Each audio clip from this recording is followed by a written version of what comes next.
Hello and welcome to the Talk Villa podcast. I'm your host, Samit Paul, and in this episode, we're looking back at a brilliant 1-0 win for Villa away at Fenerbahce in the Europa League. It's a win that secures a top 8 finish in the league phase of the competition for us, and subsequently, it gives us a direct passage into the knockout stage. Jadon Sancho scored the only goal of the game in Istanbul to seal all 3 points, with Villa now facing RB Salzburg at home next week in our final game of the league phase. As with every game, I'll be discussing my 5 key talking points as we have a deeper dive into the win over Fenerbahce. But first, let's have a listen to the boss, Unai Emery, and his thoughts on the game as he spoke to Villa TV. Thankful, 2,000 supporters, they were helping us here from Birmingham, Aston Villa supporters. And this stadium, how they are pushing here with the supporters, really huge atmosphere. And how we were feeling our supporters supporting us and helping us is really fantastic. And then we played a match seriously, we played a match disciplined, we were defensively getting a huge responsibility to stop them, to avoid, to get our box creating chances, and we did it, and we had a lot of transition to score one goal like we did and more. And when we could dominate with the ball as well, we were really getting good position on the field with the players, and every player they did a really huge effort and playing in the committee we need, fantastic as well in our game plan. And we struggled, we suffered a little bit in the second half, 15 minutes, they scored 1 goal and refused VAR, but it was something circumstantial because overall we created more chances, we had another goal as well and refused the VAR, and we deserved to win. Europa League is very important. Now we are in the top 8. We are going to finish the last match against Salzburg, and we must respect this competition and as well try to continue building our team, the player we have.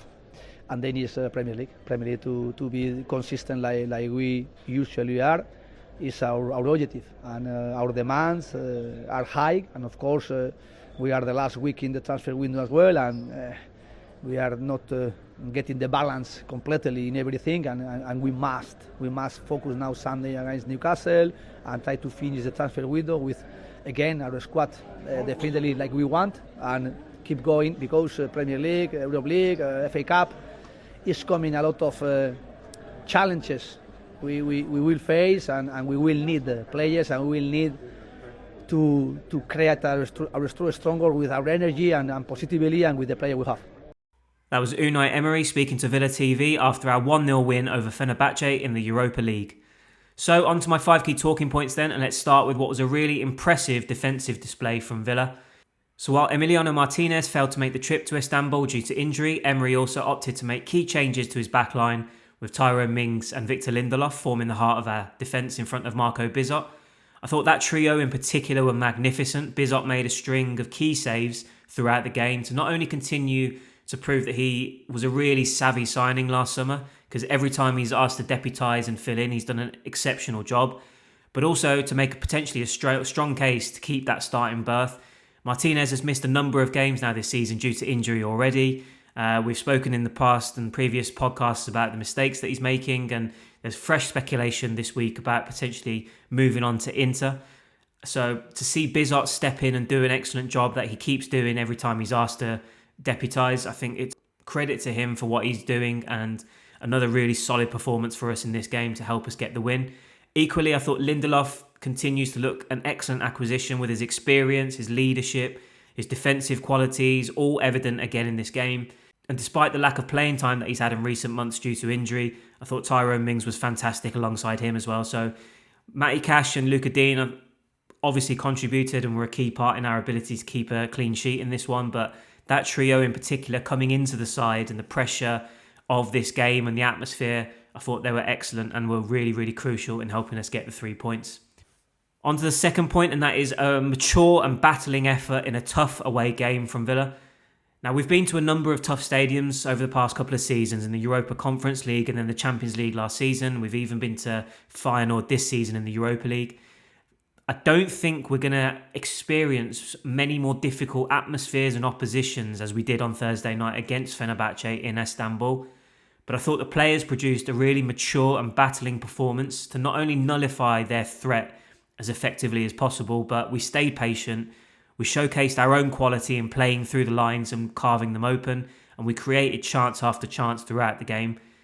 I think in the latter stages of this tournament, and what will hopefully be a really deep run into the business end of it, we're going to face a lot of top opposition and we're going to need positive results on the road. I think this can serve as a really critical experience for us, for the players, for the coaching staff, all concerned on how to just get the job done on the road and hopefully complete the job at Villa Park all the way through to the final. So really impressed with the maturity and the battling nature of this win, and it's a massive 3 points for us. The third point is our match winner, Jadon Sancho, being decisive and looking like a growing threat in the team. Now, he's had a pretty quiet and limited start to life at Villa, but he's off the mark now with his first goal for the club.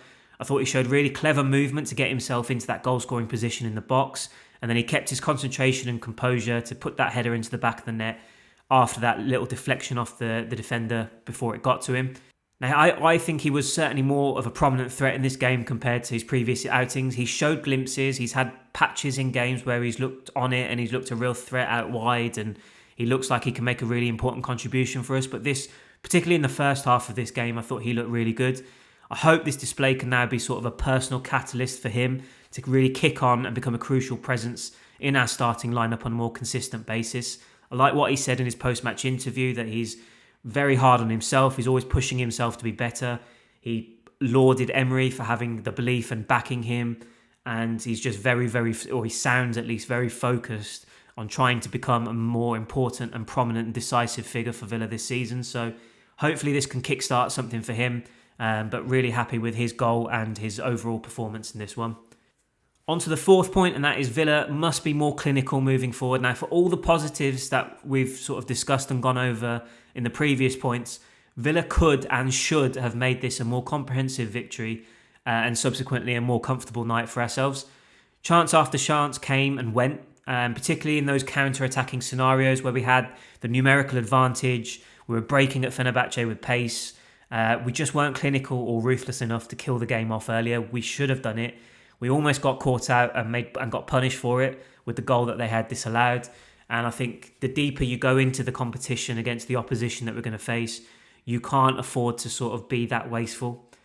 I thought our play in creating those openings was exceptional. I thought we were looking really sharp as the game went on.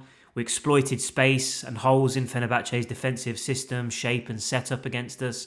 They sort of were trying to be quite aggressive in one-on-ones, and I thought we got around that really effectively and looked really dangerous. Fortunately, like I said, we weren't punished for our wastefulness on this occasion, but further down the line in the competition, luck might not be in our favour, so we have to be more clinical moving forward and really kill these games off and these teams off earlier. But that said, let's finish off with a positive for the fifth and final point, and that is a key objective has been achieved, and Emery is now free to rotate next week. So as I said earlier, with this win, Villa have now secured a top 8 finish in the Europa League table. It seals a spot in the knockout phase and bypasses that playoff round that would have resulted in an extra game on our schedule. Further, if we do beat RB Salzburg next week, we secure home second legs in the round of 16, the quarterfinals and the semi-finals. So although there's not as much riding on that game in terms of actually qualifying to get through to the next phase, there is still something on the table that Emery will want to achieve. Getting that second leg home fixture will be vital for us.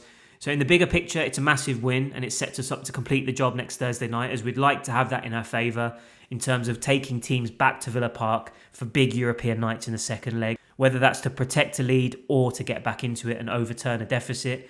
However, for Emery, I do think it's an opportunity for him to rotate and rest certain individuals if he sees that some of them do need it.